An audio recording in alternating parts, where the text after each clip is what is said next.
And maybe there's hope in that for someone as small and as forgotten as me. If you want to help, there may be a way for me to leave here, to get a foothold outside. You just need to want to let me in. What? What are you... Of course it was! What else is here that could harm an apprentice of your potential? You are a smart one. Simple killing is a warrior's job. The real dangers of the Fade are preconceptions, careless trust, pride.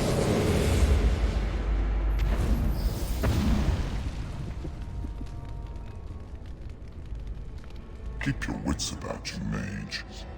True tests never end.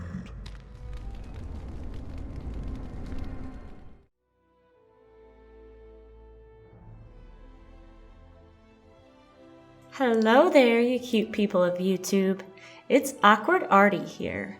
It's time for another Dragon Age lore video. In the last video, we discussed the Maker and how he turned away from his firstborn, the spirits of the Fade. The spirits were just a bit boring for the Maker, not having the spark of creativity. In this episode, we're going to discuss how some of these spirits turned demonic. As always, if you're enjoying these thoughts I have on the lore, please be sure to hit that subscribe button so you don't miss more from me.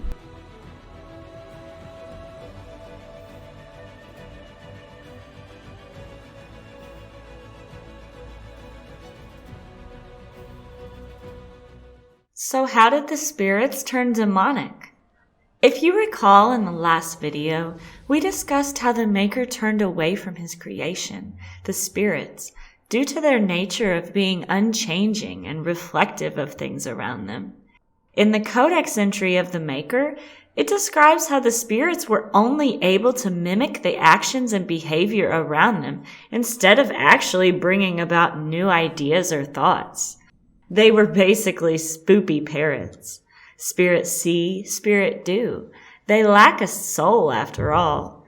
Perhaps this is why they watch us with such curiosity. Not only did we have the favor of the Maker, but we were able to spawn things into creation with the flick of a thought, especially the mages. Some would say they were jealous of us, but I wonder if they truly had jealousy on their own, or if they mimicked such emotions from us. Regardless, we meshed with these creatures for generations and generations while we slept. It was only natural that they picked up on some of our thoughts, feelings, fears, and ideas, both positive and negative. Spirits of the Fade are truly formless. The only reason they appear to have a form at all is because they're mirroring something that they've already seen. Use it and burn him. Burn them all. When a dreamer is sleeping, they enter the Fade. The thoughts, emotions, and memories of the person come along too. This is how spirits can mimic certain things and, to an extent, gravitate towards ideas and thought forms. Spirits seem to cling more to strong emotions like valor and faith, or on the flip side, terror and rage. There are certain realms within the Fade marking different aspects to the human psyche. Some of these places derive from fear and loathing, while others are positive and benevolent. Even more so, many places are simply a giant mix of thoughts and ideas without much meaning or purpose at all. Regardless, they all derive from parts of the dreamers that dwell within their mind while they sleep.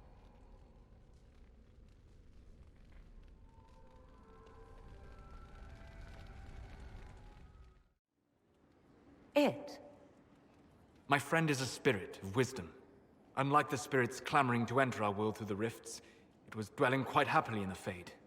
It was summoned against its will, and wants my help to gain its freedom and return to the Fade. I thought spirits wanted to find their way into this world. Some do, certainly.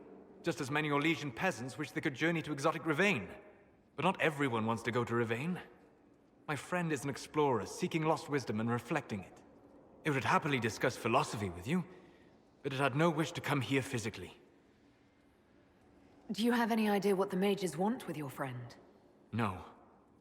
It knows a great deal of lore and history, but a mage could learn that simply by speaking to it in the Fade. It is possible that they seek information it does not wish to give, and intend to torture it. All right, let's go get your friend. Thank you. I got a sense of my friend's location before I awoke. I'll mark it on our map.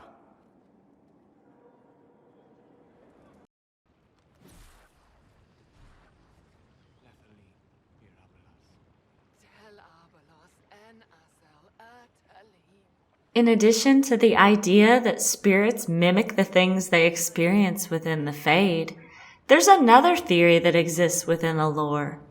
According to Solus, an NPC in Inquisition, spirits of the Fade turn demonic when they're denied their original purpose.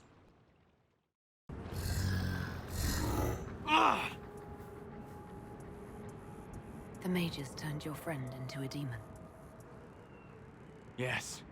You said it was a spirit of wisdom, not a fighter.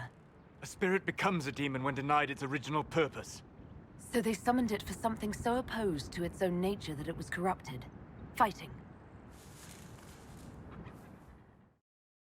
So in both perspectives we see, it seems as though the second-born, the humans and elves, are actually to blame for the corruption of the spirits turned demonic.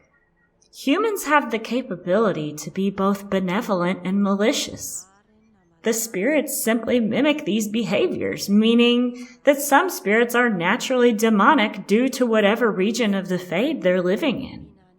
Additionally, whatever the spirit's original nature is, they can turn demon when they're forced to do something contrary to what the original thought or behavior is.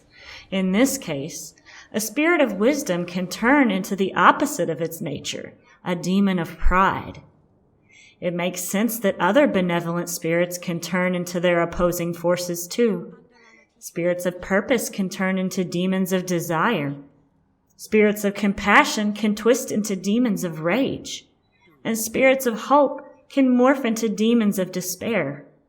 It's actually quite sad when they're twisted and shaped negatively by humans. In our next video, we'll go over the hierarchy of demons. Additionally, we'll discuss abominations and possession. As always, thank you for taking the time to listen to my discussion videos. I'm very active on Twitter, and I enjoy making friends, so be sure to give me a follow if you like to keep up to date on future plans for videos. Love y'all. Signed, Awkward Artie.